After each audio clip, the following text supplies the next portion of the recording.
Hey everyone, hope you're doing great. Welcome back to my channel. In today's video, we'll dive into what if Deku rewrote his own destiny. Smash that subscribe button, and be sure to peek at the description below. Let's begin. The world was painted in shades of gray. Not the gentle gray of an overcast morning, but the oppressive, soul-crushing gray of defeat. It coated the pavement, clung to the monotonous buildings, and seemed to seep from the sky itself, mirroring the hollowness that had taken root in Izuku Midoriya's chest. Each footstep was a leaden weight. His yellow backpack, usually a comforting presence, felt like a block of concrete strapped to his shoulders. Inside, his notebook, Hero Analysis for the Future, No. 13, was a charred, soggy ruin. The smell of burnt paper and pond water was a cloying reminder of the afternoon's humiliations. First Kaken, with his casual cruelty, his explosive dismissal of a lifetime of dreams. If you want to be a hero so bad, there's a quick way to do it. Just pray you'll be born with a quirk in your next life and take a swan dive off the roof. The words still echoed, sharp and venomous. But they weren't what hurt the most. What hurt the most was the quiet, pitying finality in the voice of his idol. All Might. The symbol of peace. The man whose smile could stop wars and calm the hearts of millions. The man who had looked down at a skinny, quirkless boy under a bridge and said, with no malice but with absolute certainty, "No. I don't think you can become a hero without a quirk. Be realistic." The words were a death sentence. Izuku had clung to the hope of being the exception, the one in a billion anomaly. He had studied, analyzed, and trained his mind to be a weapon, believing that heart and intelligence could somehow compensate for a body that was tragically, fundamentally mundane. All Might had just confirmed what the world had been telling him for a decade. They couldn't, so he walked. He didn't know where he was going, only that he couldn't go home. Not yet. He couldn't face his mother's worried eyes, not when the light in his own had been so thoroughly extinguished. He passed beneath an underpass, the same one where he'd been attacked by the sludge villain what felt like a lifetime ago. The air was still thick with the smell of the sewer. He shivered. Boom. The sound was deep and concussive, vibrating through the soles of his shoes. It was close. A plume of black smoke billowed into the gray sky just a few blocks away. A villain attack. Any other day, Izuku would have been sprinting toward it, his ruined notebook forgotten, his mind already alight with analysis and excitement. Today, his feet remained rooted to the spot. What's the point? A bitter voice in his head whispered. You're just a spectator. Be realistic. But habits, especially those forged in the fires of lifelong passion, die hard. His legs, seemingly disconnected from his conscious thought, began to move. It was a slow, shuffling walk at first, then a reluctant jog. The sirens began to wail, a familiar urban chorus. The sounds of chaos grew louder, more explosions, the crackle of fire, the distant shouts of a crowd. He arrived at the scene, a narrow commercial street now choked with onlookers and emergency vehicles. He slipped through the throng of people, his smaller frame an advantage, until he reached the police tape. His breath caught in his throat. It was him. The sludge villain. The very same one All Might had bottled up not an hour ago. The bottle. It must have fallen from All Might's pocket during that jump. This was his fault. The thought was a cold spike of guilt in his gut. The situation was dire. The villain, a churning mass of viscous green slime and teeth, had taken a hostage. Fire erupted from the center of its form, blasting storefronts and setting a nearby car ablaze. Izuku's analytical mind, a mechanism he couldn't turn off even if he wanted to, kicked into gear, overriding his despair with a surge of familiar adrenaline. The pros were here, but they were paralyzed. Death Arms was trying to clear debris, but his super strength was useless against a fluid opponent. Kamui Woods was on the scene, but the entire area was on fire. I can't get in there. He'd turn me to charcoal. The wood-based hero yelled, his branch-like arms held back. Backdraft was doing his best to contain the flames with his water quirk, but it was like trying to put out a grease fire with a spray bottle. The villain's captive was fueling the inferno. A hostage, a student, by the looks of the uniform. One with an explosive quirk. Izuku's blood ran cold. He recognized the spiky blonde hair, the frenzied, desperate rage in the eyes that were just barely visible through the slime. It was Kaken. Bakugo was being suffocated, drowned in filth, his own powerful quirk being used against him to create chaos. His explosions, meant to be a tool of overwhelming force, were now just desperate, panicked bursts that prevented anyone from getting close. He wasn't fighting back. He was flailing. Izuku saw something in Bakugo's eyes he had never seen before, pure, undiluted terror. It was the look of someone staring into the abyss, knowing they were about to be consumed by it. The crowd murmured. "Why aren't the heroes doing anything? That villain is too strong!" They're waiting for someone with the right quirk, waiting. They were all just waiting. And Bakugo was dying. Izuku looked at the heroes, their faces grim with professional impotence. He looked at the terrified crowd, their faces lit by the fires of Bakugo's struggle. He looked back at Bakugo, whose frantic movements were growing weaker, whose eyes were pleading for a rescue that wasn't coming. And then, something inside Izuku snapped. It wasn't a thought. It wasn't a plan. It was an instinct, a primal, undeniable impulse that bypassed every rational neuron in his brain. His legs, which had carried him here with such reluctance, were suddenly moving, a blur of red shoes and black uniform pants. He ducked under the police tape. "Hey! Kid! Stop!" Death Arms shouted. The world dissolved into a tunnel. The only things that existed were him, the suffocating monster, and the terrified face of his childhood friend. His mind, finally catching up to his body, screamed 1,000 panicked protests. "What are you doing? You're quirkless. You're going to die. You can't do anything. Be realistic." But his body didn't listen. As he ran, his hero analysis brain, that well-oiled machine of observation and theory, did the only thing it knew how to do. It analyzed. Fluid body. Eyes and teeth appear to be solid. The eyes.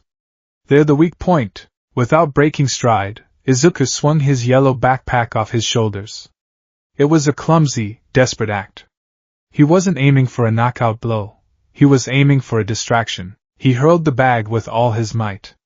It spun through the air, a pathetic missile against the tidal wave of a monster, and struck the villain squarely in one of its large, bulbous eyes. The villain roared in pain and surprise, its slimy form recoiling for a split second.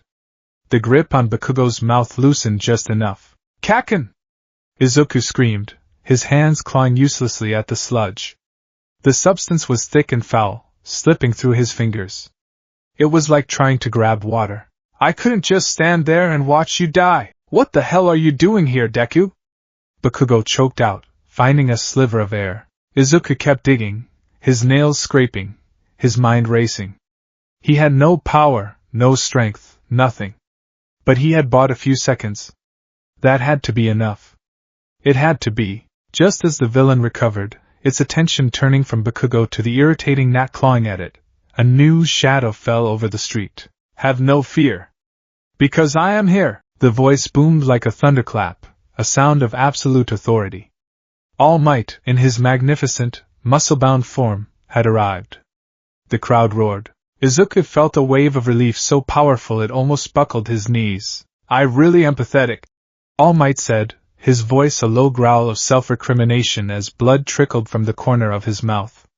He wiped it away. "Even though I admonished you, I wasn't putting what I said into practice." He grabbed Izuku and Bakugo, his grip impossibly strong and secure. "Pros are always risking their lives. That's the true test of a hero." The sludge villain lunged. All Might planted his feet, drew back his fist, and unleashed a force of nature. Detroit smash! The world became wind and sound. A hurricane erupted in the narrow street, a vortex of air pressure that tore the villain's body apart, scattering it into harmless droplets. The force was so great it changed the weather, clouds gathering and condensing in an instant. A light rain began to fall. Silence descended, broken only by the patter of rain and the collective gasp of the crowd. All Might stood tall, one fist raised to the sky, the very image of victory. Izuku found himself on the pavement, gasping for air, his body trembling uncontrollably. He had survived. Kaken had survived. It was over. The aftermath was a blur of motion and noise. Paramedics checked on him and Bakugo. The pro-heroes, now that the danger was past, swarmed him. But they weren't praising him. "That was incredibly reckless, kid," Death Arms admonished, his thick arms crossed. "There was no reason for you to put yourself in danger like that. You're lucky you weren't killed. Did you think you could do anything? You're quirkless." Another hero chimed in, his voice dripping with condescension. They praised Bakugo for his powerful quirk and his tenacity. They scolded Izuku for his foolishness. It was a bitter, familiar pill to swallow. He had acted, and his reward was a lecture on his own inadequacy. A little while later, as he started the walk home for the second time, another figure blocked his path. It was Bakugo. His face was clean now, but his expression was a thunderous mask of fury and something else, something Izuku couldn't quite name. "Listen to me," Bakugo snarled, his voice low and dangerous. "I didn't need your help. I never needed your help. You didn't do anything. Got it? I had it handled. You just got in the way." He turned, shoulders stiff. "Don't you ever look down on me again, you damn nerd." He stalked off, leaving Izuku alone once more in the gathering dusk. Useless Deku. He didn't save anyone. He just got in the way. He was a liability. All Might had saved the day. All he had done was make a bigger mess. The grayness returned, heavier than before. The weight of his choice to run in, the brief, blazing moment of purpose, was crushed under the judgment of the world. He was a fool. A quirkless, useless fool. "I am here!" The voice, a comical imitation of its earlier boom, made Izuku jump a foot in the air. He whirled around to see All Might, looking surprisingly slender, jogging to a halt just around the corner. "All Might! What are you doing here?" Izuku stammered, his heart hammering against his ribs. "I'm here to thank you," the hero declared, striking a pose. "And for a proposal. If you hadn't been there, if you hadn't told me about your life, I would have been nothing but a fake muscle man in a costume. So, thank you." "Oh no, it was my fault in the first place," Izuku rambled, bowing frantically. "I got in your way and wasted your time, and the villain only escaped because I clung to you. That's not it at all." All Might interrupted, holding up a hand. He deflated slightly, looking more human. "It was because of you, at that scene, that I was able to act. Look, all the top heroes have a story from their school days. Most of their stories have one thing in common. Their bodies moved before they had a chance to think." Izuku looked up, his eyes wide. "That's what happened to you back there, wasn't it?" All Might asked, his voice soft. Izuku's throat tightened. Tears welled in his eyes, hot and sudden. He remembered the tunnel vision, the primal scream in his soul that had propelled him forward. He nodded, unable to speak, pressing his hands to his mouth to stifle a sob. "Yes," All Might said, a wide, genuine smile spreading across his face. Not his camera smile, but a real one. "You, a timid, quirkless fanba, you were more heroic than anyone else back there." He paused, and the air between them grew thick with unspoken significance. He led Izuku away from the main street, up a flight of emergency stairs to the rooftop of a drab office building. The city spread out before them, a glittering tapestry of lights against the deepening twilight. The wind was cool and sharp up here, whipping at their clothes. "This is why," All Might began, his voice resonating with a new gravity. "I have come to you." He looked at Izuku, his blue eyes piercing. "Young man, you, too, can become a hero." The world stopped. Time, sound, the wind, the very beating of Izuku's heart, it all just stopped. The 6 words he had yearned to hear his entire life, the validation he had craved more than air itself, had just been spoken, and they had been spoken by All Might. Tears streamed freely down his face now, not tears of sorrow, but of overwhelming, earth-shattering joy. The gray world exploded into a kaleidoscope of brilliant color. He fell to his knees, the rough concrete of the roof digging into his skin, but he didn't feel it. All he felt was a profound, soul-deep catharsis. He had been seen. He had been acknowledged. "But you said I couldn't," he choked out between sobs, his voice a broken whisper. "That was before I saw you in action." All Might clarified. "Without a quirk, you ran into danger to save another. You spurred me to act. A hero's spirit is not defined by their power, but by their will to save others. You, young man, have that will in spades. He then proceeded to tell Izuku everything. He began by placing a hand on his own chiseled abdomen. First, you need to know my secret. Poof! A huge cloud of steam erupted from the hero, obscuring him completely. When it cleared, the magnificent symbol of peace was gone. In his place stood a skeletal man, his clothes hanging off his emaciated frame like a scarecrow's. His eyes were sunken into dark sockets, and his blonde hair, once two proud antennae, now drooped limply around his gaunt face. Izuku's jaw dropped. Wah, you've deflated! Where did All Might go? Are you an imposter? A fake? He shrieked, pointing a trembling finger. I assure you, I am All Might, the man said, his voice now thin and reedy.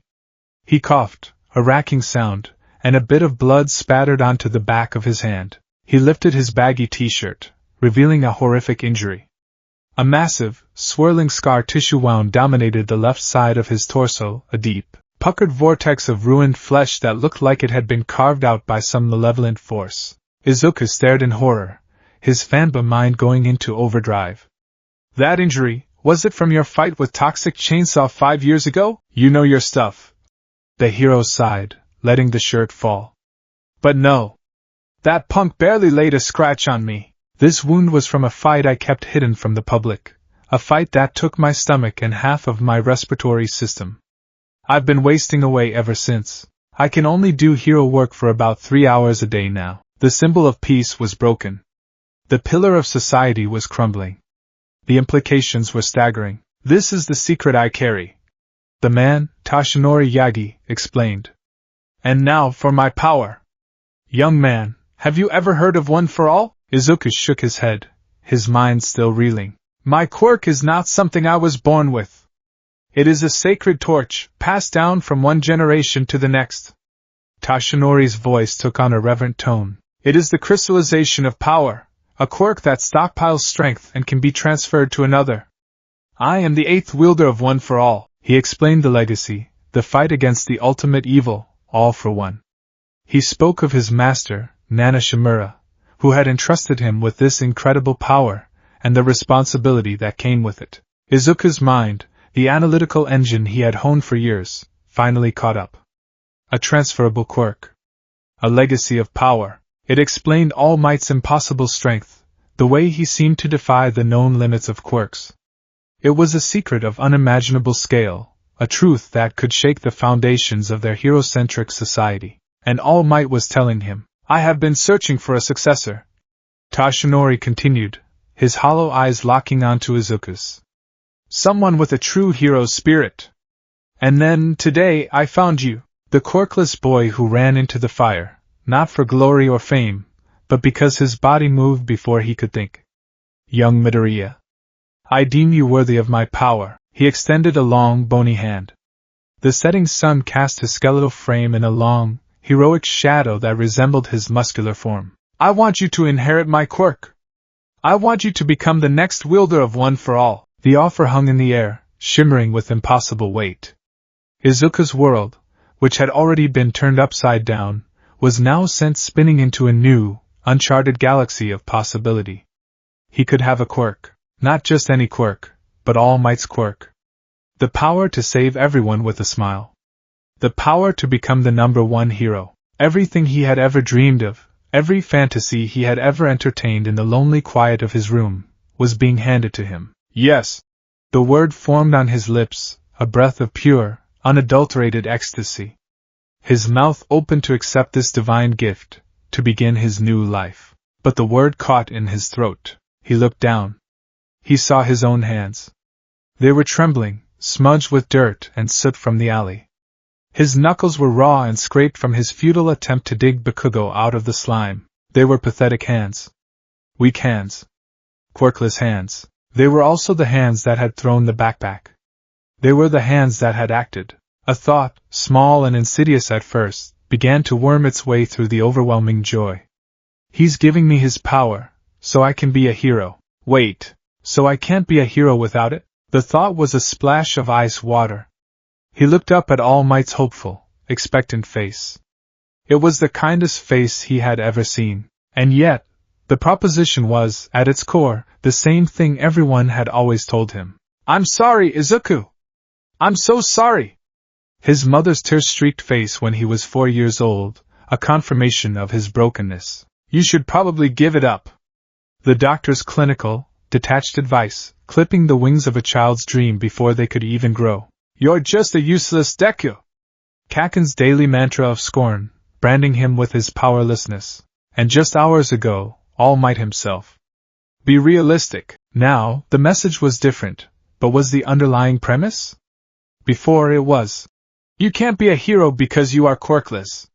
Now it was, "You can be a hero, but only if you stop being quirkless. Only if you take my power. Only if you become the next me." The joy in his chest began to curdle, replaced by a strange, cold dread. If he accepted this, he would be accepting the fundamental truth that Izuku Midoriya, as he was not enough. The boy who ran into the alley, the boy with the fast mind and the heroic heart, that boy was still being told he was insufficient. His desperate act of heroism wasn't a qualification in its own right. It was merely an aptitude test for a power transplant. He thought of the other heroes. Endeavor. Best Jeanist. Mirko. They were born with their quirks. Their power was a part of them, an expression of their very being. One for all, it would be a graft, a borrowed coat, no matter how magnificent. If he succeeded, would the victory be his? Or would it belong to the quirk, to the 7 ghosts who came before him? He would forever be standing in All Might's shadow, a vessel for a legacy, not the author of his own. And what if he failed? The thought was terrifying. If he took this sacred power, the hope of the world, and proved unworthy? If he fumbled the torch, he wouldn't just be a failure. He would be a blasphemer, the one who disgraced the name of All Might and let the light of one for all go out. The pressure would be suffocating. A new feeling began to bloom in the pit of his stomach. It was small and fragile, but it was fierce. It was a terrifying, exhilarating spike of defiance. It was the desperate need to know if the boy with the scraped knuckles and the analytical mind could do it. To prove that the doctor, his mother, Kaken, and even All Might in that underpass had been wrong. Not just wrong about the solution, but wrong about the problem. The problem wasn't his lack of a quirk. The problem was their lack of imagination. He had to know if he was enough. With a shuddering breath, Izuku pushed himself up from his knees. He stood on his own 2 feet, his posture no longer that of a worshipper, but of an equal. He brushed the dust from his pants, the simple, grounding action a strange comfort. He looked at the skeletal symbol of peace, the man who held the fate of his dreams in his bony hands. He bowed. It was a deep, formal bow, filled not with defiance, but with an agonizing, profound respect. "All Might," he began, his voice raspy and strained, but steady. Each word felt like lifting a mountain. "You are my idol. You are the greatest hero the world has ever known, and this is the greatest honor I could ever imagine." He straightened up, his green eyes, still shimmering with unshed tears, meeting Tashinori's sunken ones. "But I have to say no." The world, which had stopped and then exploded into color, now fell into a vacuum of absolute silence. The only sound was the lonely whistling of the wind across the rooftop.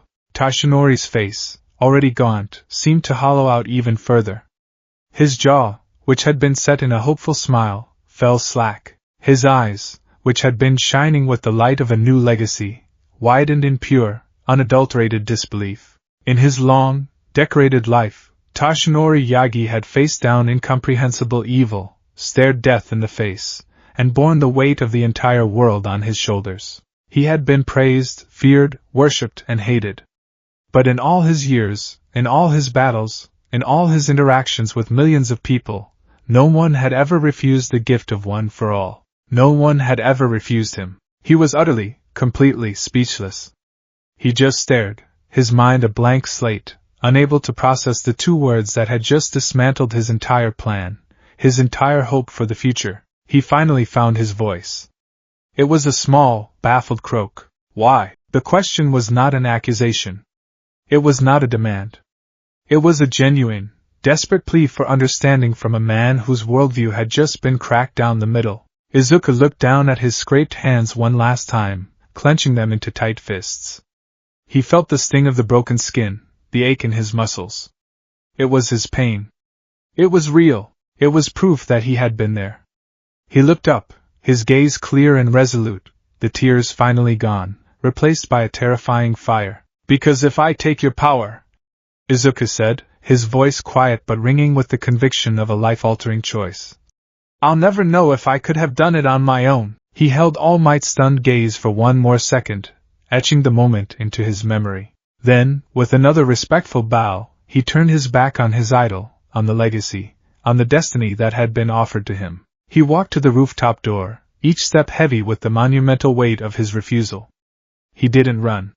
He didn't look back. He placed his hand on the cool metal of the door handle, took one last, shaky breath of the rooftop air, and pulled it open. The door clicked shut behind him, the sound unnaturally loud in the sudden stillness. On the rooftop, Toshinori Yagi stood alone, a frail silhouette against the glittering, indifferent city. The wind whipped around him, cold and empty. He was left with nothing but a dying power, a broken body, and a question that echoed in the vast, silent expanse of his own shattered expectations. The click of the rooftop door was a gavel strike, declaring a verdict on a life. Izuku Midoriya walked down the sterile emergency stairwell, each metallic footfall echoing the two words that had defined his future. I refused. He didn't remember the walk home. It was a fugue state, a journey through a city that seemed both alien and intimately familiar. The familiar neon signs of shops were blurs of meaningless color. The chatter of evening crowds was a distant, muted roar, like the sea heard from inside a seashell.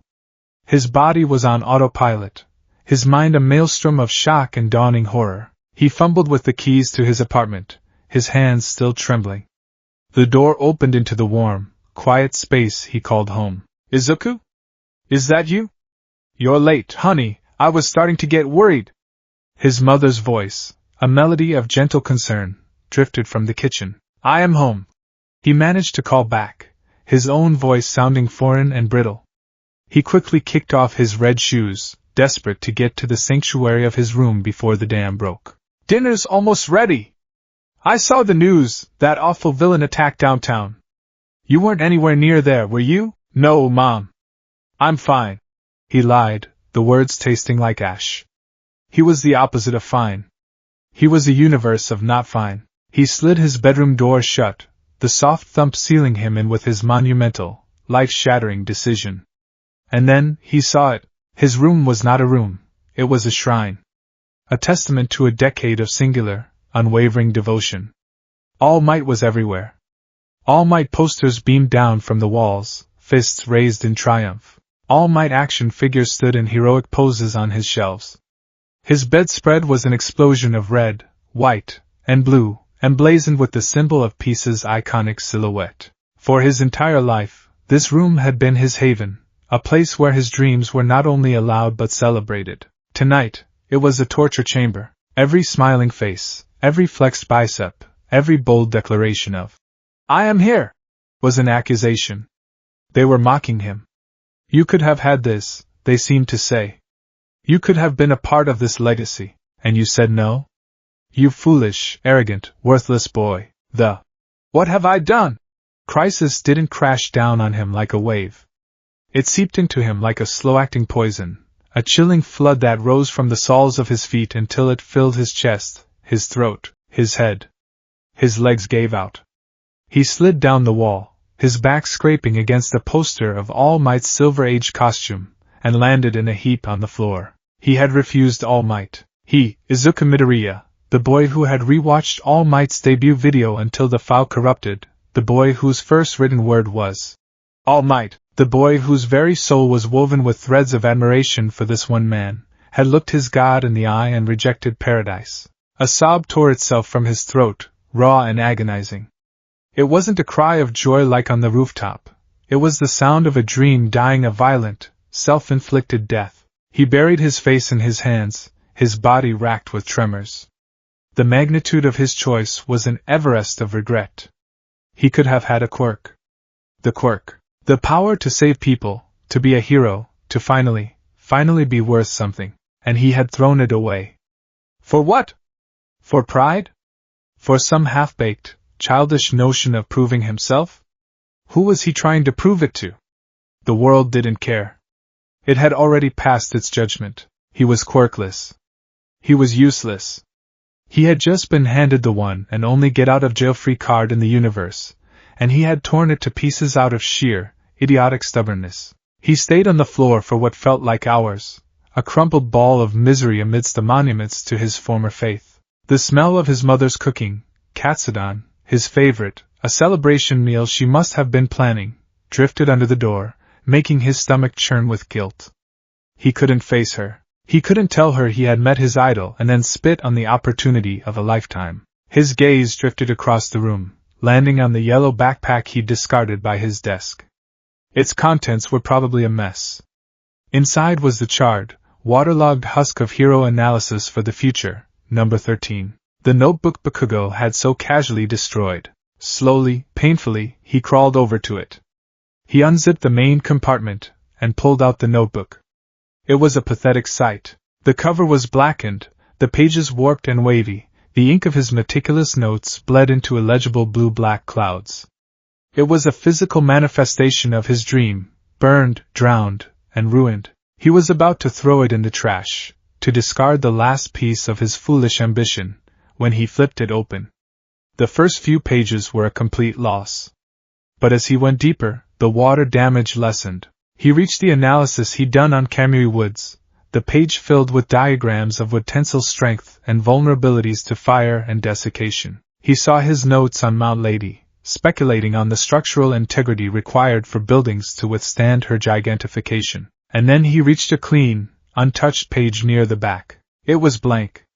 A perfect, pristine, empty slate. He stared at it. A blank page. An unwritten future. The rooftop door clicking shut. It's a blank page, and he holds the pen. The thought, from a forgotten novel, surfaced in his mind. He had closed one door. A magnificent, golden, God-gifted door, to be sure. But it was still just one door. Were there others? A new energy, born not of joy but of sheer, desperate necessity, began to stir in the pit of his stomach. The sobs subsided, replaced by ragged, determined breaths. He wasn't a fool. He wasn't arrogant. He was a scientist who had just been presented with the ultimate null hypothesis. A person cannot become a pro-hero without a quirk.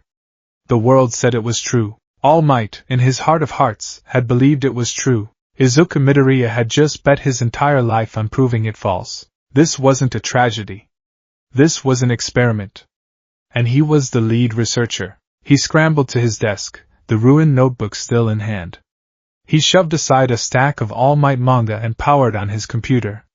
The familiar UA High School homepage loaded, its bold, heroic font a challenge. His goal was the same: become a hero. The method had to change. His fingers flew across the keyboard, his fanboyish obsession now channeled into a new, ferocious purpose. He wasn't just browsing, he was conducting reconnaissance. He pulled up the application guidelines for the hero course. He scanned the requirements, his eyes zeroing in on the practical exam. The practical component of the UA Hero Course entrance exam is a combat-based simulation. Applicants will be judged on their ability to disable and/or destroy hostile targets, designated as villains, within a time limit. Points will be awarded based on the level of threat neutralized. He leaned back, a humorless laugh escaping his lips. Villain points? Of course. He'd be crushed. He couldn't destroy a tin can with his bare hands, let alone a 10-foot-tall robot. Running in with nothing but scraped knuckles and a good heart wouldn't get him a single point. It would get him flattened. His choice on the rooftop hadn't just been a refusal of one for all. It had been a de facto rejection of the traditional path into UA. He couldn't get in the front door. It was barred to him, designed specifically to keep people like him out, so he would find a side entrance. His eyes scanned the other links on the UA website. General Studies. Business Course. Support Course. He clicked on the School Events tab, his mind already working 2 steps ahead. He pulled up information on the annual UA Sports Festival. He'd watched it every year, of course, but now he was reading the fine print, the charter rules that governed the event. And there it was. In the official UA Handbook, Article 7, Section 4, students who exhibit exemplary performance during the sports festival may be considered for transfer between courses, subject to faculty review and available space. This includes potential transfers into the hero course. A spark ignited in the darkness. It was a long shot. A 1 in a million chance. But it wasn't zero. The system, biased as it was, had a loophole. A backdoor. The new blueprint began to form in his mind, a frantic, brilliant schematic of hope. Phase 1, Infiltration. He couldn't pass the hero course practical. But the general studies exam was purely academic. He'd always been a top student. He could ace that with his eyes closed. He would apply for the General Studies course, Class 1C. He would get into UA. Phase 2, Demonstration. He would train. Not to be a vessel for a superpower, but to be a weapon in his own right. He would use the next 10 months to push his quirkless body to its absolute zenith. Then, at the sports festival, he would compete against the prodigies of Class 1A and 1B. He wouldn't overpower them. He would outthink them. He would use strategy, analysis, and preparation to show the world, and the UA faculty, that power wasn't the only measure of a hero. Phase 3, Ascension. He would place high enough in the festival to force the teachers to notice him. He would make them see that his mind, his will, and his training were as valuable as any quirk. He would earn his transfer into the hero course. There was a backup plan too. The support course. If Gen Ed didn't work, he could become a hero who fought with technology. A hero who built his own power. Like Iron Man from the pre-quirk comics, the idea was tantalizing. It was a viable path. He grabbed a fresh notebook from his desk, a plain, black one, and a pen. At the top of the first page, he wrote in big, block letters, "The Unwritten Project." He wasn't following a destiny anymore. He was writing his own. The next 10 months were a crucible. The despair of his decision never entirely vanished. It lingered in the quiet moments, a cold shadow at the edge of his vision, whispering what-ifs. But he learned to use it. He transmuted his regret into fuel. Every time he wanted to quit, every time his body screamed in protest, he would remember the look on All Might's face, the weight of the power he had refused, and he would push harder. He had made his choice. Now he had to earn it. His training regimen was born from analysis and desperation. He couldn't afford a fancy gym or a personal trainer. His resources were his mind, his environment, and the internet. He started with Dagoba Municipal Beach Park. It was a monument to societal neglect, a crescent of sand buried under decades of illegally dumped trash, from rusted appliances to mountains of forgotten junk. In canon, All Might had tasked him with cleaning it to prepare his body as a vessel. Izuku came to the same conclusion, but for a different reason. It was the perfect, free outdoor gym. His goal wasn't to build the physique of a demigod. It was to forge a body that was functional, durable, and ruthlessly efficient. He hauled refrigerators to build core strength. He dragged tires through the sand to build explosive leg power. He did pull-ups on rusted pipes and push-ups until his arms felt like jelly. He wasn't sculpting a vessel. He was sharpening a tool. Every aching muscle, every blister, every lungful of salt and garbage-scented air was a down payment on his future. He cleaned the entire beach in 7 months, not because a hero told him to, but because his plan required it. But raw strength was useless without application. He couldn't punch a robot into submission, so he had to learn how to dance around it. He turned to the vast, free university of the internet. He devoured hours of footage, parkour, free running, gymnastics, urban climbing. He studied the physics of momentum, the biomechanics of a perfect vault, the distribution of weight in a wall run. Then he practiced. He started small, in deserted parks at dawn. Vaulting benches, balancing on railings. His first attempts were clumsy, painful failures. He misjudged a jump and twisted his ankle, forcing him to limp for a week. The sharp, lancing pain was a brutal teacher, reminding him of his body's fragility. He couldn't rely on a healing quirk or super toughness. Every mistake had consequences. So he learned to be precise. He learned to calculate. He progressed to abandoned construction sites and quiet industrial parks, places of concrete, steel, and verticality. He learned to see the urban environment not as a series of obstacles, but as a network of pathways. A low wall wasn't a barrier, it was a stepping stone. A fire escape wasn't just for emergencies, it was a ladder to a strategic vantage point. He complemented his mobility training with martial arts. Again, he couldn't afford a dojo. So he learned from books and videos. He didn't focus on striking arts like karate or taekwondo. He knew he'd never generate enough power to be effective. Instead, he obsessed over arts built on leverage and redirection. Aikido, Judo, Systema. He practiced the forms and throws endlessly with a homemade grappling dummy he'd stuffed with old clothes and sand. He learned how to fall, how to roll, how to use an opponent's weight and momentum against them. He would never outpunch Bakugo. But maybe, just maybe, he could outmaneuver him. The biggest transformation, however, happened at his desk. His hero analysis notebooks, once filled with fawning praise and trivia, became something far more dangerous. They became blueprints. He filled the crisp pages of his new black notebook with a different kind of analysis. He stopped drawing heroes and started deconstructing them. He studied the schematics of support items available on the public market. He downloaded physics textbooks and engineering manuals. His fanboyish muttering, once a stream of consciousness about ultimate moves, became a cascade of technical jargon. Present mixed vocal cord speaker uses a directional sonic array. A counter-frequency broadcast on a localized wavelength could potentially nullify it, but the power source would be substantial. Maybe a capacitor-based burst? Need to research miniature supercapacitors. Eraserhead's capture weapon is a carbon fiber alloy woven with a steel micro-wire. High tensile strength but vulnerable to extreme temperatures or a monomolecular cutting edge. Too high-tech for me to build. But what about a chemical agent? A fast-acting solvent that could compromise the fiber's integrity? He wasn't just a fan anymore. He was a threat analyst. This new line of thinking led to the final, crucial part of his 10-month plan, building his own gear. His allowance, once spent on All Might merchandise, was now meticulously budgeted for online orders of electronic components, surplus materials, and chemical compounds.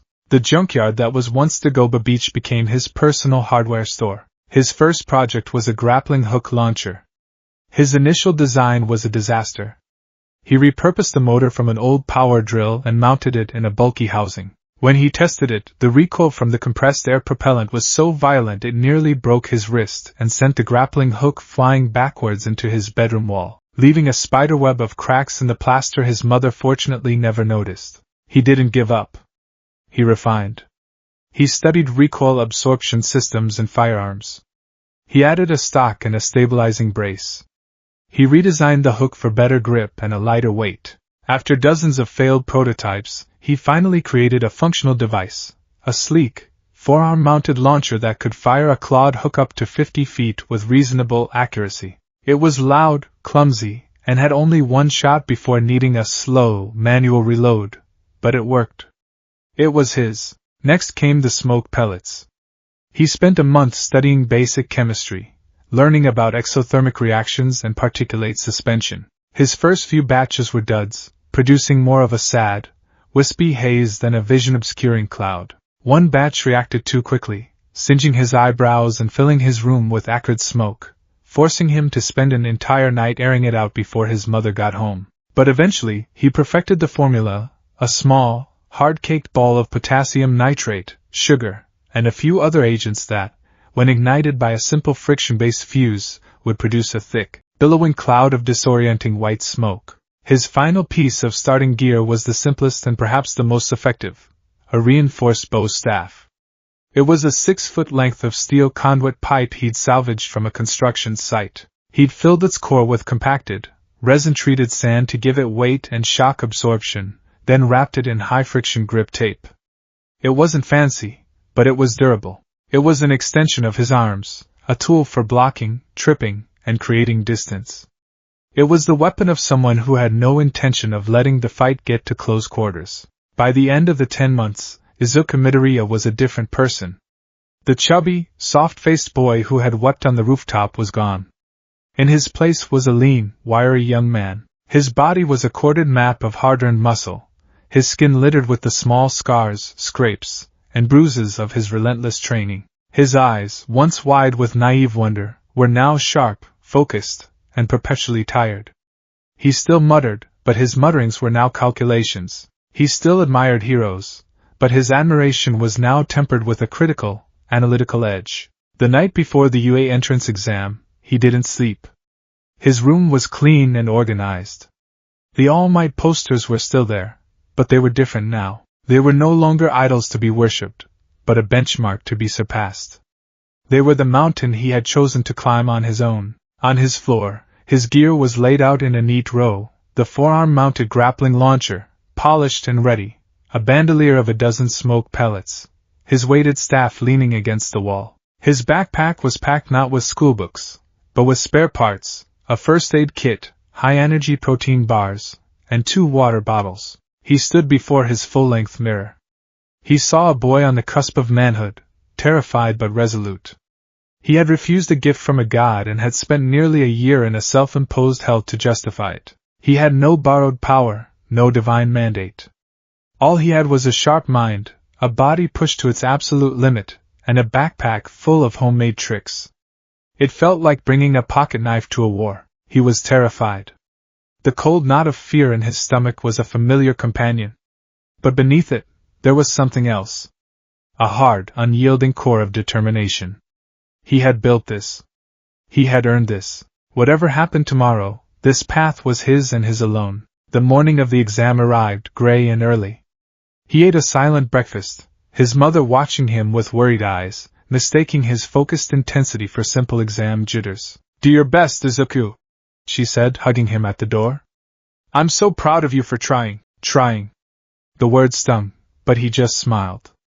"I will, Mom." He walked to the UA campus, his heavy backpack a comforting weight.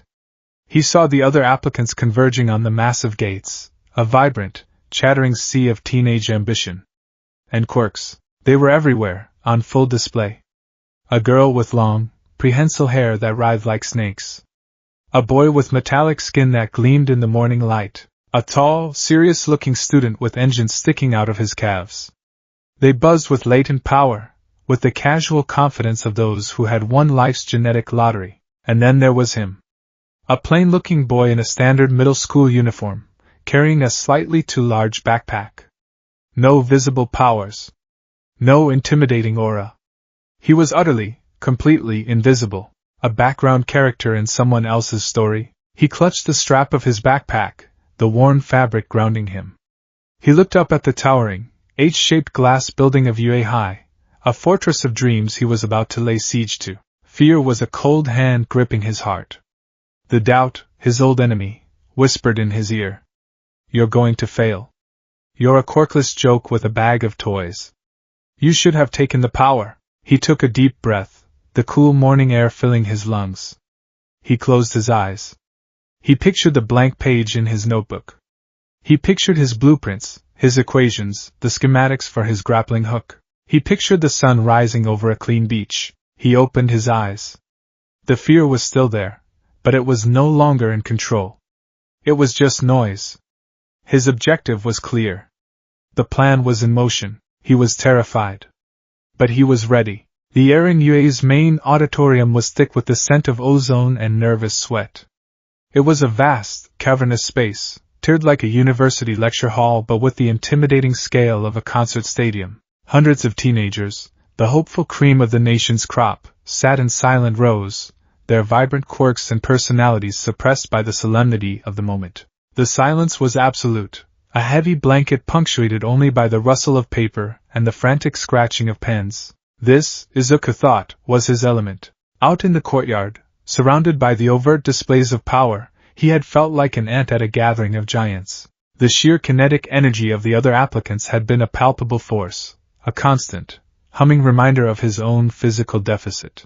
But here, in the sterile quiet of the written exam, the playing field was level. More than level. It was tilted in his favor. He exhaled slowly, his heart rate, which had been hammering a frantic rhythm against his ribs, finally settling into a steady beat. The booklet before him was thick, filled with questions that would have stumped the average student. But for Izuku, it was like coming home. He scanned the first section, quirk history and ethics. Question 7. Citing at least two precedents, e.g., the Vigilante Regulation Act of 78, discuss the legal and ethical ramifications of a hero with a probability-altering quirk intervening in a national lottery drawing to fund disaster relief. 10 marks. A small, confident smile touched his lips. He'd written a 10-page analysis on this very topic for fun last year, cross-referencing case law from Japan, the United States, and the Detonarat Company's controversial corporate hero charters. He filled the space with a concise, razor-sharp argument, his pen flying across the page. He moved on. Mathematics, physics, engineering. These weren't abstract problems. They were hero problems. Question 23. A villain with a mass amplification quirk, max 500x, falls from a 300-meter building. A hero with a kinetic absorption and redirection quirk is positioned at ground level. Calculate the minimum absorption coefficient required to safely neutralize the villain's momentum without causing catastrophic damage to the surrounding city block. Show your work. 15 marks. His mind lit up. He sketched out the equations for terminal velocity, potential energy conversion, and force distribution. He factored in variables the question didn't even mention: air resistance at increased mass, the structural integrity of the pavement, the potential for a redirected kinetic burst to cause secondary damage. His answer wasn't just a number. It was a mini treatise on applied heroic physics. This was what the others didn't understand. They saw his notebooks as the sad hobby of a hero-obsessed fanboy. They were wrong. For 10 years, he hadn't just been watching heroes. He had been studying them. He had been deconstructing their powers, analyzing their support gear, and theorizing their weaknesses. He had been training his mind not just to admire, but to understand. Every page of his 13 notebooks was practice for this very moment. He glanced up for a second, stretching his neck. A few rows down, he saw the tall, serious boy with the glasses from the school gates, the one who'd later call him out. He sat ramrod straight, his posture a study in disciplined intensity, his pen moving with the methodical precision of a machine. Across the aisle, he saw Bakugo. Kaken was slumped in his chair, radiating an aura of bored impatience. He was tapping his pen against the desk, the rhythmic tick-tick-tick a small rebellion against the oppressive silence. He would pass, Izuku knew. Bakugo wasn't stupid, but this was not his battlefield. He was a creature of action and explosion, and the quiet, intellectual rigor of the exam was a cage for him. Izuku returned to his paper. He finished the final question with 20 minutes to spare. He spent the remaining time meticulously reviewing his answers, triple-checking his calculations, and refining his wording. When the final bell rang, a loud, jarring sound that broke the hall's spell, he felt a calm, solid certainty settle in his chest. He had aced it. Phase 1 of infiltration was half complete. Now came the hard part. The orientation for the practical exam was held in another, equally massive auditorium. The nervous energy was back, 1,000 times stronger. The air crackled with anticipation. On stage, bathed in spotlights, was the voice hero, Present Mike. "What's up, little listeners? Welcome to the main event." His voice boomed, shaking the very foundations of the building. "Are you ready?" The crowd, a mix of nervous and excited, gave a half-hearted cheer. Present Mike launched into his explanation, a high-octane presentation complete with flashing graphics on the screen behind him. The practical exam would be a 10-minute mock urban battle. Applicants would be split into different battle centers and would face off against 3 types of villain bots, each worth a different number of points. 1 point for the easy ones, 2 for the medium, and 3 for the hard ones. "Your goal is to use your awesome quirks to rack up a heroically huge score," he screamed. "But watch out. Avoid the big nasty. The zero-pointer arena trap. It's worth no points, so it's best to just run away like a civilian in distress." As the explanation continued, a hand shot up in the audience. It was the serious boy with the glasses. "Excuse me, sir, I have a question," he called out, his voice crisp and formal. A spotlight swung to him. "On the printout, there are clearly 4 types of villains listed. If this is a misprint, it is a gross error on the part of Japan's most prestigious hero academy." He then turned, his arm sweeping to point directly at Izuku. "And you, with the curly hair," You have been muttering and fidgeting this entire time. If you are not going to take this seriously, then you should leave." A ripple of laughter and murmurs spread through the crowd. Izuku's face burned with humiliation. He clamped his mouth shut, his cheeks beat red, shrinking down in his seat. He hadn't even realized he was doing it, his mind already dissecting present mixed words, analyzing the robots on the handout, calculating the point-to-effort ratio of each target. Present might calm the student, Tenya Ida. Izuku's mind supplied from his vast databanks, explaining the zero-pointer was an obstacle, not an enemy. But Izuku barely heard him. The public call-out stung, but it also solidified a cold resolve within him. They all saw him as a joke. A nervous, muttering weirdo. Good. Let them. Underestimation was a weapon, and right now, it was the only one he had that they couldn't see. The applicants were herded onto buses and driven to their designated battle centers. Izuku was assigned to Battle Center B. The facility was breathtaking. It was a full-scale replica of a city district, complete with towering skyscrapers, narrow alleyways, and wide-open boulevards. It felt real. The sheer scale of UA's resources was mind-boggling. He stood before a pair of colossal metal gates, his heart thudding a nervous drum solo. He clutched the strap of his backpack, the weight of his staff and gear a grounding presence. Around him, the other applicants were stretching, psyching themselves up. A girl with pink skin was doing lunges.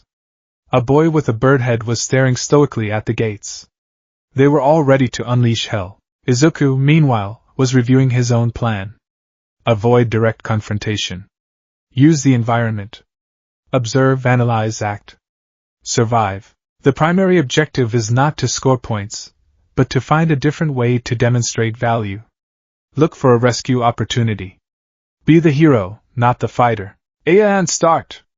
Present mixed voice echoed from unseen speakers. The crowd stood in confused silence.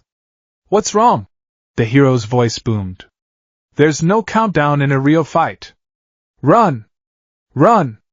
The die is cast! The world exploded into motion. The massive gates slid open, and a flood of teenagers surged into the mock city, a cavalry charge of quirks and ambition. Everyone except Izuku. He stood his ground for 3 precious seconds, alone, stationary rock in a rushing river. He pulled a folded piece of paper from his pocket, a rough map of the battle center he had sketched from the orientation handout. He scanned the layout, his eyes darting back and forth, memorizing the main streets, the choke points, the clusters of taller buildings that would offer the best vantage points. 3 seconds, that's all it took. Then, he sprinted, not straight ahead into the fray, but veering left, down a narrow side street. The sounds of chaos erupted behind him. Explosions, the screech of tearing metal, shouts of triumph. That was Bakugo's work, no doubt. He heard the crunch of rock and the rumble of something heavy, the work of a strength-based quirk. They were all playing the game exactly as it was designed. They were hunters, chasing points. Izuku was a ghost. He hugged the walls of the alley, his footfalls light. Ahead, he heard the clanking, whirring sound of an approaching robot. A one-pointer, the easiest model. It trundled into view, a green, one-wheeled machine with a single red optic sensor. It was scanning its designated patrol route. Another applicant would have charged it head-on, blasting it to smithereens for a single, easy point. Izuku pressed himself into a recessed doorway. He held his breath. He analyzed its movements. Its sensor swept left, then right, in a predictable 180-degree pattern. There was a 2-second blind spot directly behind it. He waited. The robot clanked past, its sensor sweeping away from him. He slipped out of the doorway and continued down the alley without making a sound. He had earned 0 points. He was still in the game. He reached the end of the alley, which opened onto a wider plaza. 2 two-pointers, larger and more heavily armored, were menacing a group of panicked applicants. This was his first real obstacle. He couldn't sneak past them. He ducked behind a large, overturned bus. Peeking over the top, he saw one of the applicants, a boy with hardening abilities, trading blows with a robot. It was a slugfest. The boy was winning, but he was taking a beating, and it was slow. Izuku had no time for that. He looked up.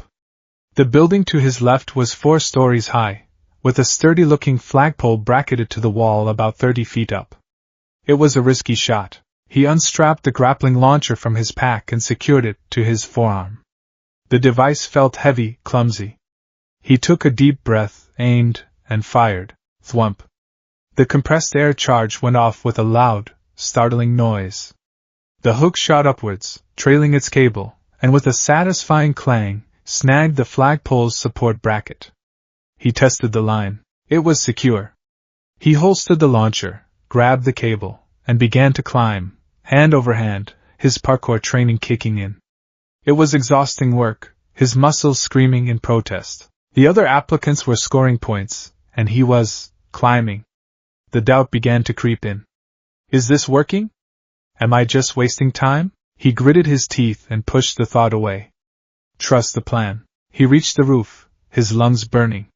He pulled himself over the ledge and lay flat for a moment, catching his breath. Below, the plaza was a chaotic ballet of destruction. He had a panoramic view. He could see the flow of the battle, the locations of the robots, the clusters of fighting students. This was the high ground. This was control. He spotted a three-pointer, a hulking, tank-like machine on treads, rolling down a main street, its multiple cannons swiveling. It was cornering a student, a girl with earphone jacks hanging from her lobes. She looked overwhelmed. Izuku couldn't fight it. But he could help. From his vantage point, he could see something she couldn't, a massive, unstable pile of concrete debris on the roof of the building across the street, directly above the robot's path. He grabbed a small, dense piece of rubble from his own rooftop. He calculated the trajectory, the robot's speed, the delay. He waited for the perfect moment, then hurled the rock with all his might. It sailed through the air and struck the pile of debris across the street with a loud crack. The effect was instantaneous. The precarious pile shuddered and then gave way, a cascade of concrete and rebar raining down on the three-pointer. It didn't destroy the robot, but the impact crushed its main cannon and damaged its treads, causing it to list to one side, disabled. The girl with the earphone jack stared, bewildered, then seized the opportunity, blasting the weakened robot with a focused sonic attack and finishing it off. She had gotten the points. Izuku had gotten nothing. But he had neutralized a major threat and saved another applicant from potential elimination. A cold satisfaction settled over him. This was working. He spent the next few minutes like this, a phantom on the rooftops. He used his grappling hook to swing from building to building, staying above the fray. He became a battlefield controller. He dislodged a loose water tower to block the path of two advancing two-pointers, funneling them into an alley where Bakugo, with a feral grin, promptly blew them to Kingdom Come. He used his bow staff to pry loose a large metal sign, sending it crashing down to create a barrier that protected a panicked, fleeing student from a robot's laser blast. He was a ghost, an unseen force, shaping the battle from the shadows. His point total remained a perfect, pristine 0. The internal score he was keeping, however, the tally of interventions, diversions, and assists, was growing. But would the judges see that? Would they even be looking? The doubt was a persistent, gnawing rat in his gut. Suddenly, the ground began to shake. A low, deep rumble vibrated through the concrete and steel of the building he was on. It wasn't an explosion. It was a tremor, like the footstep of a god. Down the main boulevard, a shadow fell, so vast it blotted out the sun.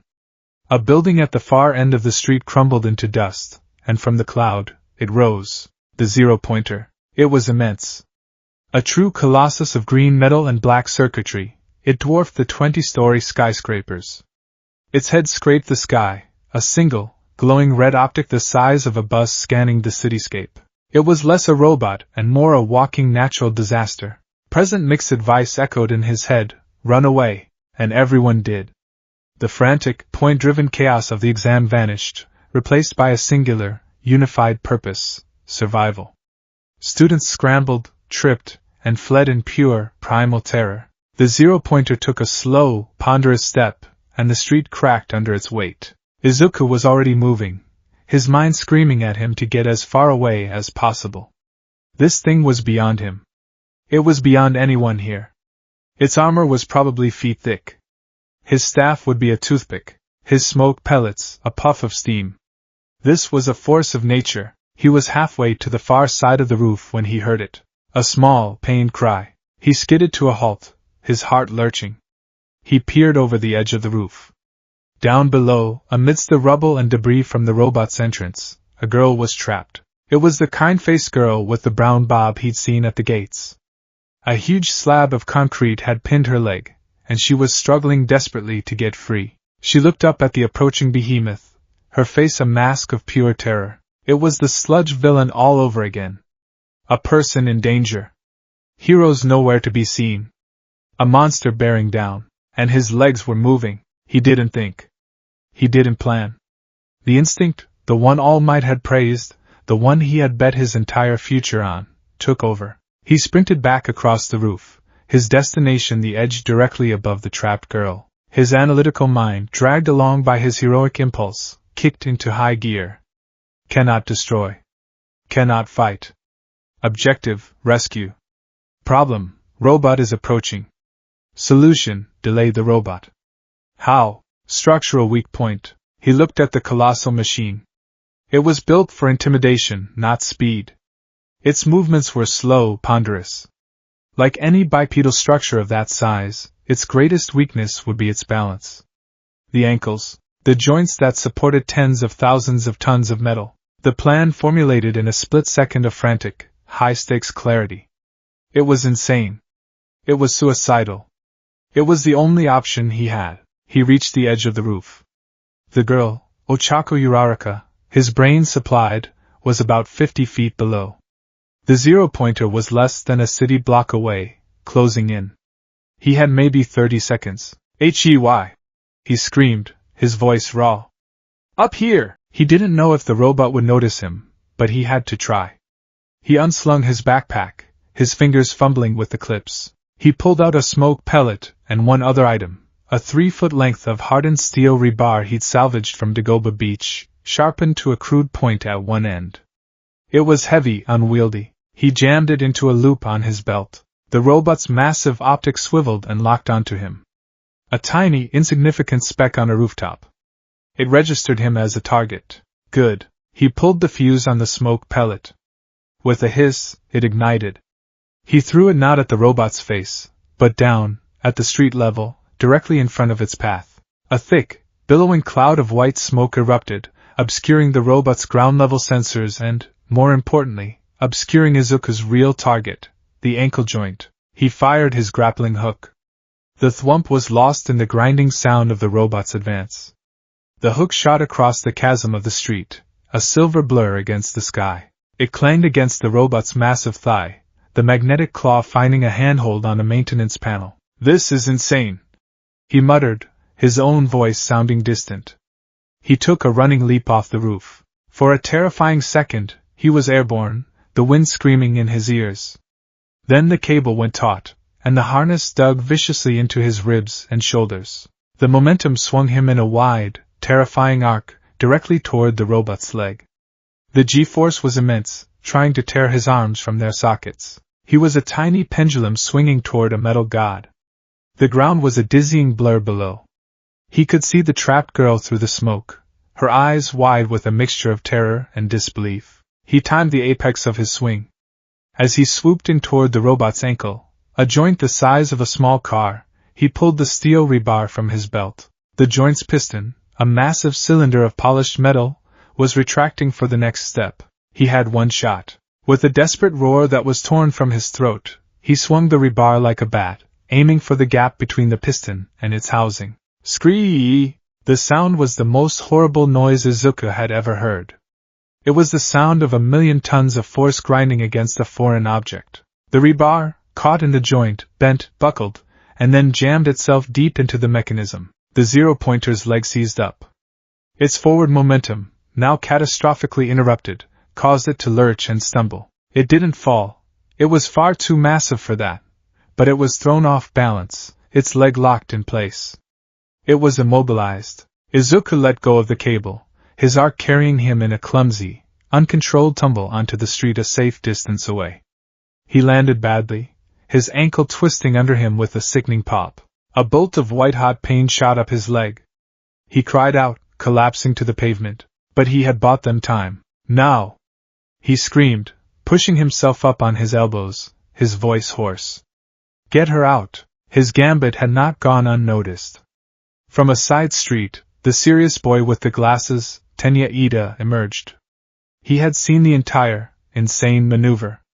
He saw the immobilized robot. He saw the trapped girl, and he saw the opening Izuku had created. Right! Ida yelled, his engines flaring to life. He blurred into motion, a blue and silver streak, arriving at Uraraka's side in an instant. He began trying to shift the massive concrete slab, his powerful legs straining. Uraraka, seeing their efforts, shook off her panic. Her eyes filled with determination. She slapped her pink-tipped fingers onto the concrete slab, trapping her. Release! She gasped. A pink aura enveloped the slab, and its immense weight vanished. It floated an inch off the ground. Ida, surprised by the sudden lack of resistance, easily shoved it aside. My leg. I think it's broken, Uraraka whimpered, cradling her ankle. I have you, Ida said, scooping her up with surprising gentleness. He sped away from the danger zone just as a deafening horn sounded across the entire city. BZZZZZZZZZZT, time's up. President Mick's voice boomed. The exam was over. The zero-pointer, its optics still glowing red, whirred and powered down, frozen in its awkward, stumbling pose, a monument to a quirkless boy's ingenuity. In a darkened room deep within UA's central tower, a bank of monitors displayed feeds from every corner of the battle centers. Here, the UA faculty sat in judgment. Well, that's a wrap, President Mike said, leaning back in his chair. This year's crop looks promising. Lots of powerful, flashy quirks. Bakugo Katsuki is impressive. The R-rated hero, Midnight, commented, tapping a screen showing the explosive boy's staggering point total. Destructive but effective. Aizawa, slumped in his chair and wrapped in his capture weapon, grunted. Unrefined. He'll be a headache. His tired eyes scanned the scoreboards. Most of the results are logical. Power quirks scored high, mental and subtle quirks struggled. As usual. He paused, his gaze landing on one name at the very bottom of the Battle Center B list. Midoriya Izuku. 0 villain points. Yeah, what a dud! President Mike said with a shrug. I don't know how he even got this far. His file says he's quirkless. A quirkless applicant in the hero course practical? Cementos murmured, his blocky face etched with confusion. That seems counterintuitive. Indeed. A cheerful, sing-song voice cut through the discussion. All heads turned to the smallest figure in the room, perched on a custom-made high chair, Principal Niza. But perhaps we are measuring with the wrong ruler. The small, bear-mouse dog creature took a sip of tea, his black eyes twinkling with intelligence. Aizawa, bring up the full sensor log for applicant Midoriya. Not just his point score. Aizawa typed a few commands. A new window opened on the main screen, displaying Izuku's path through the city as a meandering green line. It was overlaid with data points and notations. He avoided almost all contact, Aizawa observed, his interest piqued. His path is tactical. He stayed on the rooftops. He used the terrain. He did more than that, Niza said, pointing a tiny paw at the screen. He rewound the footage, showing the three-pointer incident from multiple angles. Here, he analyzes the threat, identifies a secondary environmental hazard, and executes a range takedown. No points for him, but the threat is neutralized, and applicant Jiro is saved from a potentially damaging blow. An assist, he fast-forwarded again. Here, he creates a barrier, protecting applicant Ishido from an attack she never saw coming. Another assist. The other teachers leaned forward, their expressions shifting from dismissal to intrigue. They were watching a completely different exam from the one they thought they'd seen. And now, Niza said, his voice dropping with theatrical flair. For the grand finale, he played the zero-pointer incident in slow motion, from every available camera. They saw Izuku's desperate analysis. The smoke pellet.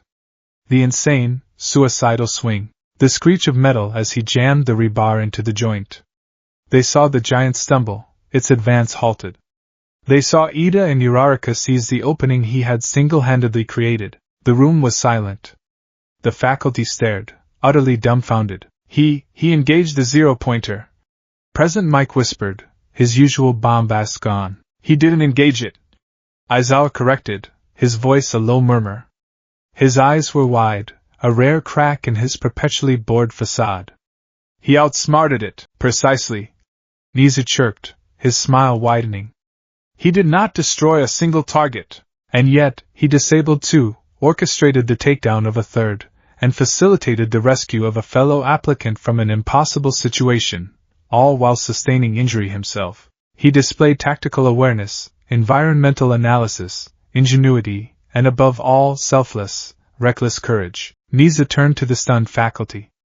Tell me, gentlemen, what is the primary duty of a hero? To destroy villains? Or to save people? No one answered. For years, this exam has been biased toward the powerful, the flashy, the destructive. Nizu continued. It's why we have a hidden metric. One that I, as principal, have the final say on. We call them rescue points. He typed a command on his personal keyboard. On the main scoreboard, next to Izuku Midoriya's name and his bold, undeniable 0, a new number appeared. Rescue points, 60. It was the highest score in the entire exam. A week later, Izuku sat at his desk, staring at his untouched dinner. His ankle, badly sprained but not broken, was wrapped tightly. The physical pain was nothing compared to the gnawing anxiety that had been eating him alive for 7 days. 0 villain points. He had run the simulation in his head 1,000 times. His strategy had been sound. He had survived. He had helped. But the exam was about points. He had scored 0. His grand plan, his new blueprint, had failed at the first hurdle. He had been a fool to think they would see what he was doing. He had bet his future on a loophole that probably didn't even exist. The letter from Ye sat on his desk, a thin, terrifying rectangle. It was a rejection. It had to be. Izuku? Aren't you going to open it? His mother asked softly from the doorway, her voice trembling with nerves on his behalf. He took a shaky breath. Delaying it wouldn't change the outcome. With a hand that felt like it was made of lead, he picked up the envelope and tore it open. A small metal disc clattered onto his desk, a projection. Just like in the videos he'd seen online. A blue light flickered, and a hologram shimmered into existence. But it wasn't All Might's booming, muscular form. It was the small, cheerful figure of Principal Nizu, sitting behind a large desk with a cup of tea. Greetings, applicant Midoriya. Am I a bear? A mouse? A dog? Who knows? But I am the principal of UA High. The creature began, his voice chipper. Izuku stared, dumbfounded. The principal himself? I'm sure you're wondering about your results. Nizu continued. On the surface, they are not impressive. You scored a 98% on the written exam, one of the highest scores we've ever seen, I might add. But on the practical exam, you scored a grand total of 0 villain points. Izuku's heart sank into his stomach. This was it. The rejection. However, Nizu's voice became sharp, his intelligent eyes seeming to peer directly into Izuku's soul. The UA entrance exam is not so simple. We are not just looking for powerhouse fighters. We are looking for heroes. The hologram shifted, showing a wireframe replay of the battle center. It highlighted his takedown of the three-pointer, his creation of the barrier, and then, it showed the zero-pointer incident in stunning, multi-angle detail. A hero is one who runs in when others run away, Nizu said, his voice overplaying as the footage showed Izuku leaping from the rooftop. A hero is one who thinks when others panic. A hero is one who creates a path to hope where none exists. You did not score a single villain point, Mr. Midoriya. But you scored 60 rescue points. Izuku's breath hitched. Tears welled in his eyes. A hero's greatest weapon is not their quirk, but their mind, Nizu stated, the hologram returning to his smiling face. You have proven you possess a formidable one. You passed the entrance exam with flying colors. A sob of pure, unadulterated relief escaped Izuku's lips. He had done it. It had worked. He was going to UA, however, the principal said, and the celebratory mood in Izuku's heart froze. Your performance, while exemplary, was highly unorthodox. Furthermore, your original application was for the general studies track, not the hero course. Taking all these factors into account, a faculty decision has been made. The pause stretched for an eternity. Izuku held his breath, his world hanging in the balance. Izuku Midoriya, Niza declared, his voice ringing with finality. You have been accepted into UA High School. Welcome to Class 1C, General Studies. The hologram fizzled out, leaving Izuku in the sudden silence of his room. Class 1C, General Studies. It wasn't the hero course. A sharp pang of disappointment struck him, swift and painful. He had come so close. He had proven himself, and still, he was being shunted to the side. But then, the disappointment faded, replaced by a slow-burning, fierce wave of triumph. He looked at his black notebook, sitting open on his desk. He looked at the first page, the unwritten project. He remembered his plan. Phase 1, Infiltration. Get into UA. He was in. He was through the gates. It wasn't the front door, but he was inside the fortress. His plan, his insane, desperate, quirkless plan, was working. He didn't cheer. He didn't pump his fist in the air. A slow, determined smile spread across his face. This wasn't a consolation prize. This was a foothold. The game was just beginning. The UA High School uniform was a paradox. It was a crisp, tailored, gray blazer, a clean white shirt, and a simple red tie, an emblem of prestige recognized across the entire country. To wear it was to announce that you were one of the chosen few, a student at the pinnacle of hero education. As Izuku slipped it on for the first time, a thrill shot through him, a tangible sense of victory. He was here. He had made it. He was a UA student, but the feeling was fleeting, tainted by an uncomfortable truth. The uniform felt incomplete. He had seen the promotional photos and the sports festival broadcasts. The hero course students had their own variations, their iconic gym uniforms, their specialized training gear. This standard-issue blazer felt like a visitor's pass, not a badge of honor. It was the uniform of the audience, not the actors on the stage. It was the uniform of the outside. He walked through the massive gates of UA, a single drop in a sea of aspiring heroes. The main building was an architectural marvel of glass and steel, an H-shaped monument to heroism that seemed to scrape the sky. It was designed to inspire awe, to make every student who walked its halls feel like they were part of something monumental. It worked. Izuku felt a tremor of pure, unadulterated excitement. He was walking the same halls as All Might. Inside, the corridors were wide and bustling, filled with the loud, confident chatter of teenagers buzzing with power.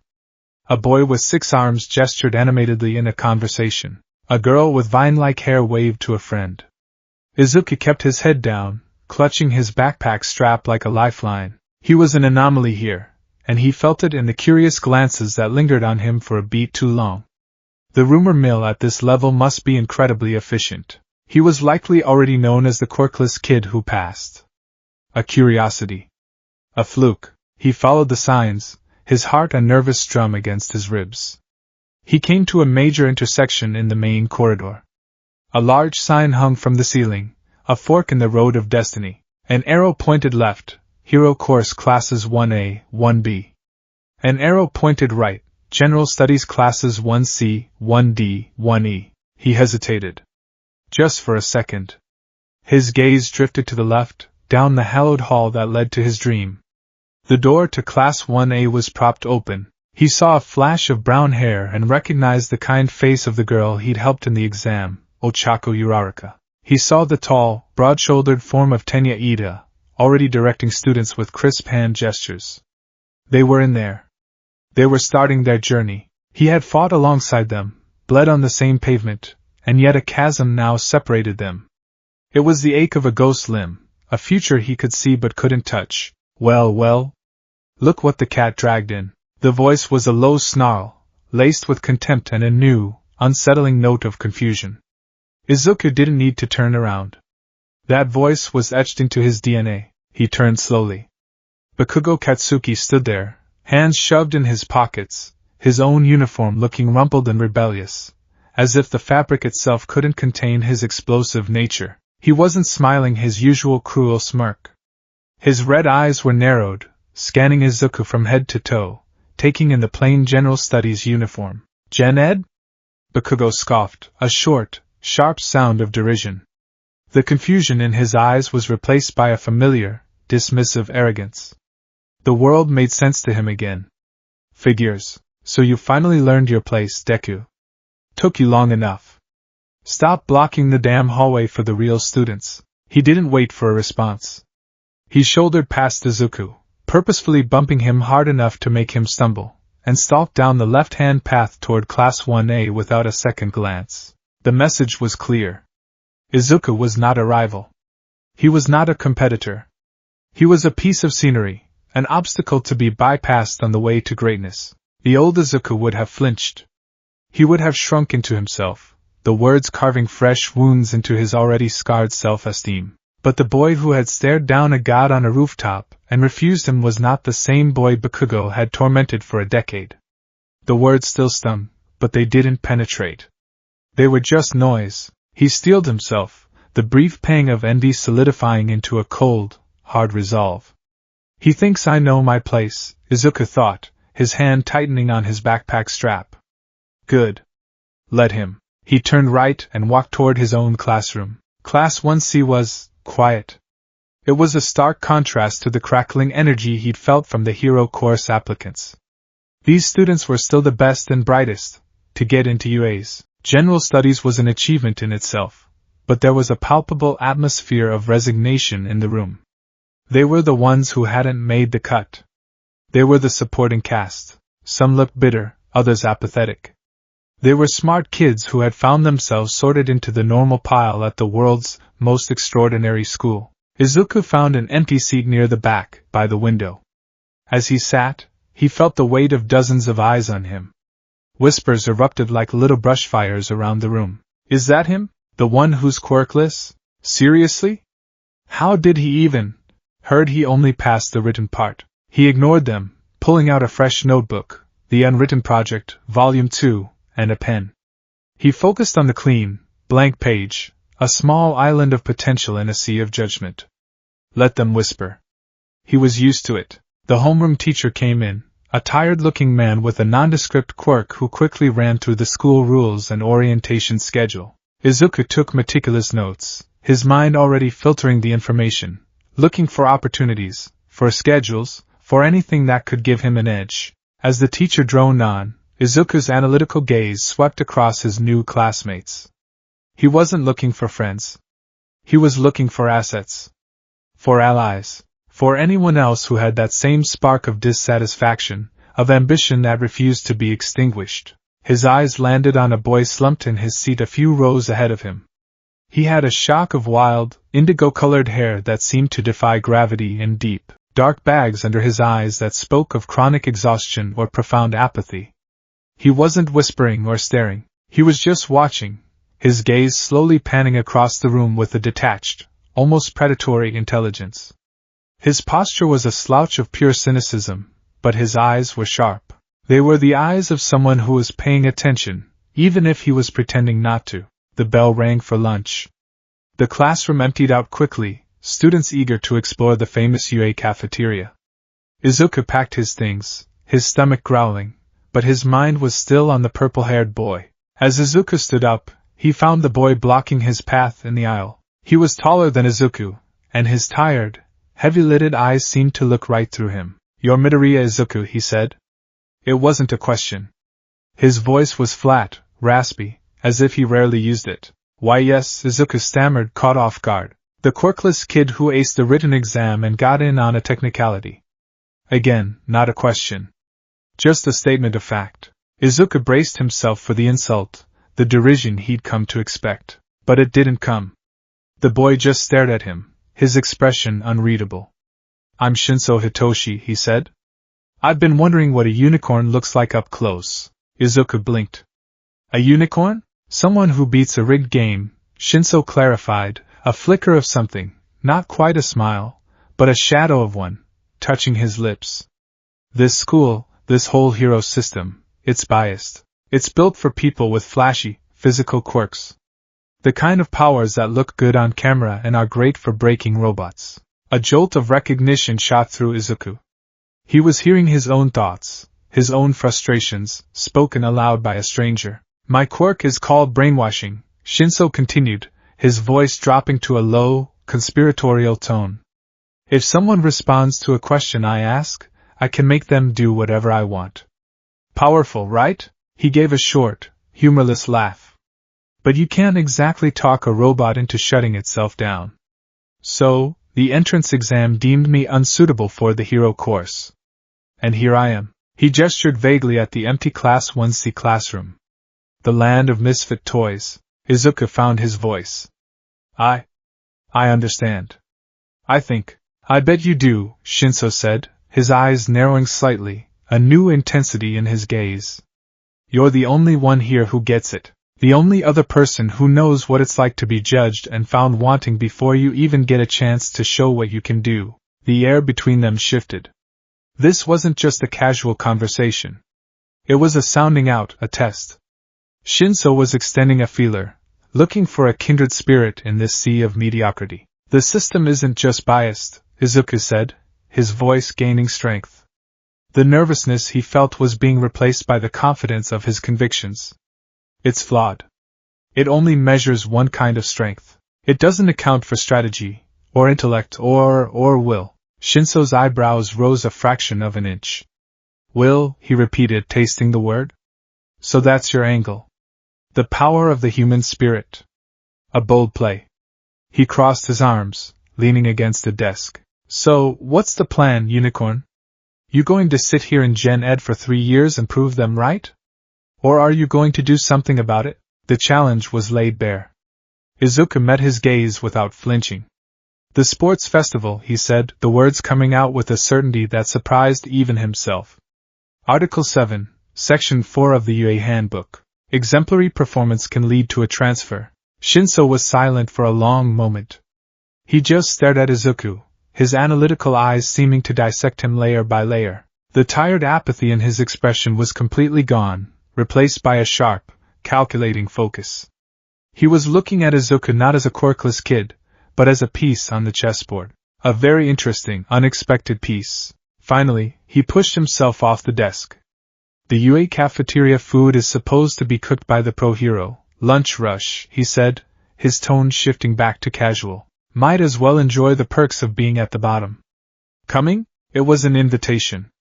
An acceptance. Yeah, Izuku said, a genuine smile finally breaking through his tense facade. Okay. As they walked to the cafeteria together, a silent understanding passed between them. They were outsiders. Underdogs. And they had just formed an alliance of two. The cafeteria was a microcosm of UA's rigid social hierarchy.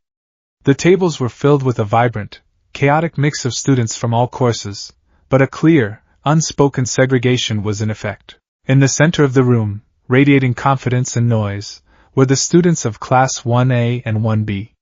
They were the stars, the chosen ones, and they acted like it. Their conversations were loud, punctuated by small, casual displays of their quirks. On the periphery, quieter and more subdued, were the students from general studies, support, and business. Izuku and Shinso found a small table in a corner, a little pocket of shadow in the brightly lit hall. Olympus, Shinso muttered, nodding his head toward the boisterous tables of the hero course students. And we're the plebs down on earth, hoping they'll throw us a scrap of ambrosia. Izuku followed his gaze. He saw Uraraka laughing, making a salt shaker float with a tap of her fingers. He saw Ida demonstrating a perfect kata with his hands, lecturing some of his classmates on proper form. And he saw Bakugo, wolfing down a plate of incredibly spicy curry, arguing loudly with a red-haired boy with a hardening quirk. They seemed to glow with an aura of belonging that Izuku felt with an almost physical ache. They're not gods, Izuku said, his voice low but firm. He opened his notebook on the table. They're just data points. They have strengths, and they have weaknesses. Just like anyone else. Shinso leaned forward, intrigued. He looked at Izuku's notebook. It wasn't filled with hero fan art. It was filled with charts, diagrams, and dense blocks of text. What is that? Shinso asked. Homework, Izuku replied. He flipped to a page dedicated to Bakugo. It had a detailed sketch of his gauntlets and notes, scribbled in the margins. Quirk, explosion. Sweat contains a nitroglycerin-like compound. Strength of blast is proportional to volume of sweat. Gauntlets likely function as storage and focusing mechanisms for large-scale attacks. Potential weaknesses: cold weather, reduced sweating, prolonged combat, dehydration/exhaustion, enclosed spaces, risk of self-injury, and a reliance on overwhelming force over strategy. Shinso's eyes widened. You've been analyzing them. If I'm going to compete against them, I need to understand them, Izuku said simply, as if it were the most obvious thing in the world. I can't overpower them, so I have to outthink them. Shinso leaned back, a slow, genuine smile finally spreading across his face. It transformed his entire demeanor, erasing some of the exhaustion from his eyes. Okay, he said, a note of real admiration in his voice. You're not a unicorn. You're a goddamn mad scientist. I like it. Their dynamic was forged over the next few days in the crucible of shared ambition. They sat together in class, studied together in the library, and ate lunch together at their corner table, their conversations a constant hum of strategy and analysis. Shinso's cynicism was the perfect foil for Izuku's relentless, methodical optimism. Shinso would point out the flaws in a plan, the sheer improbability of their success, and Izuku, rather than getting discouraged, would treat it as a new variable to be solved, scribbling furiously in his notebook to devise a counter-strategy. Shinso, in turn, was fascinated by Izuku's work ethic. He would watch, bemused, as Izuku wolfed down his lunch in 5 minutes flat before launching into a series of stretches and hand-strengthening exercises right there at the table. You know, normal people die just after they eat, Shinso commented one day, sipping his tea. No time, Izuku mumbled through a mouthful of rice. Physical conditioning has to be constant. The festival is in a few weeks. Every minute counts. Shinso found himself inspired. His own training had been half-hearted, born of frustration. He knew his quirk was powerful, but he'd never seen a clear path to using it. Izuku, however, saw it immediately. Your brainwashing isn't a villain's quirk, Izuku had told him during one late-night study session in the library. It's the ultimate tool for de-escalation and hostage negotiation. Imagine it. A villain has a dozen people cornered. The other heroes can't get close. All you have to do is get them to answer one question. Why are you doing this? What do you want? Just one word, and it's over. No property damage, no injuries. It's the most heroic quirk I can think of. No one, not once in his entire life, had ever described Shinso's quirk as heroic. The words struck him with the force of a physical blow. For the first time, he started to see his power not as a curse that had landed him in Gen Ed, but as a key that could unlock a different kind of heroism. He began training with Izuku, not on the physical side, but on the psychological. They ran drills, with Izuku playing the part of different villains, trying his best not to respond to Shinso's questions. Shinso learned to craft his words, to use taunts, insults, and feigned empathy to provoke a response. He was sharpening his weapon. In the Yui teacher's lounge, Shota Aizawa was nursing a strong black coffee, the only thing that could cut through his chronic exhaustion. The first week of term was always a logistical nightmare, especially with a class as volatile as his new 1A. Shota, you seem even more miserable than usual. Present Mick's voice assaulted his ears. Is little Bakugo giving you trouble already? They're all problem children, Aizawa grunted into his mug.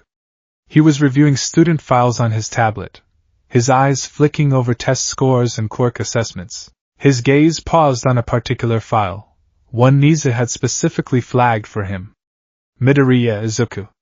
Quirk none. Keep an eye on him, the principal had said, his eyes twinkling over his teacup. He is either the greatest fool to ever walk these halls, or he is about to become one of my most fascinating long-term projects. Either way, it should be entertaining. Aizawa was a man of logic and pragmatism. He dealt in potential, and he had seen none in a quirkless applicant. The exam results, however, were an undeniable data point. The boy had performed an act of tactical genius under extreme pressure. It was illogical. It was irrational. And Aizawa was intensely curious. He looked up from his tablet, his gaze sweeping across the bustling cafeteria through the one-way glass of the lounge window. It didn't take him long to find his target. He saw Midoriya in a corner, away from the loud, preening students of his own class. He wasn't alone. He was in a deep, intense conversation with another student Aizawa recognized, Shinso Hitoshi. Aizawa pulled up Shinso's file. Quirk, brainwashing. A powerful mental type quirk, but ill-suited for the direct combat nature of the practical exam. Scored low. Recommended for general studies. Aizawa took a long sip of his coffee. The two of them. The quirkless prodigy and the boy with the villainous quirk. The system had failed. They hadn't been defeated by the exam, they had been filtered by it. And now, they had found each other. They weren't moping. They weren't resigned. They were planning. Aizawa could see it in the way they talked, the focus in their eyes, the notebook open between them like a book of battle plans. They were forming a coalition of the overlooked. An insurgency. A small, rare smirk touched Aizawa's lips. This was far more interesting than another batch of powerhouse brawlers. This was a logical response to a flawed system. This was potential of a different, more subtle kind. What are you smirking at, you grump? Mike asked, following his gaze. Oh, just some gen ed kids. Kinda sad, huh? Being at UA but not really at UA, maybe, Aizawa said, turning away from the window, his expression returning to its usual mask of boredom. Or maybe the Real show is about to start over there. 2 weeks after the start of term, during their afternoon homeroom, the school's intercom crackled to life. Attention, all students, a formal voice announced. The annual UA High School Sports Festival will be held in 2 weeks' time. This is a major school event and will be broadcast nationally. All students are expected to participate and perform to the best of their abilities. Security will be heightened this year due to recent villain activity. Prepare yourselves. The announcement landed like a spark in a powder keg. In Class 1A, the room erupted. All right. A chance to show the world what we're made of, yelled the red-haired boy, Eijiro Kirishima, hardening his fists and banging them together. We must conduct ourselves with the utmost dignity and show the nation the caliber of UA's next generation of heroes. Ida declared, his hands chopping the air with fervor. Uraraka was practically vibrating in her seat. A chance to get noticed by the big agencies. I have to do my best. Bakugo just grinned, a feral, predatory expression on his face.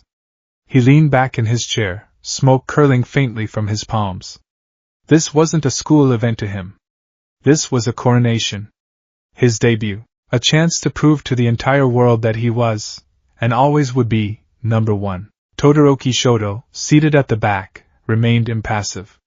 He simply stared out the window, his expression cold and distant. But a faint trail of frost was tracing its way across the surface of his desk. The festival wasn't a debut for him. It was a battlefield, and his opponent wasn't in this room. In Class 1C, the reaction was more muted. There was a buzz of excitement, but it was tinged with realism. For most, it was a chance to have some fun, to be on TV, to say they'd competed. A few looked determined, their eyes shining with the faint, desperate hope of catching a pro's eye for a non-combat role. Most, however, just shrugged. It was an obligation, a spectacle they were forced to be a part of before the real stars took the stage. But in the back row, Izuku Midoriya and Shinso Hitoshi were perfectly still. The noise of the classroom, the excited chatter and nervous murmurs, faded into a dull, distant roar. They didn't speak. They didn't need to. They turned their heads and looked at each other across the aisle. The moment had arrived. The countdown had begun. Shinso's tired eyes were alight with a cold, predatory fire. Izuku's face was a mask of calm, focused intensity, the face of a general on the eve of a long-planned invasion. Their gazes locked, a silent pact renewed. It wasn't about fun. It wasn't about being on TV. This was their hearing. Their appeal. Their one and only shot at the life they had been denied. The sports festival was a stage for the students of the hero course to introduce themselves to the world. For Izuku and Shinso, it was a war. And they intended to win.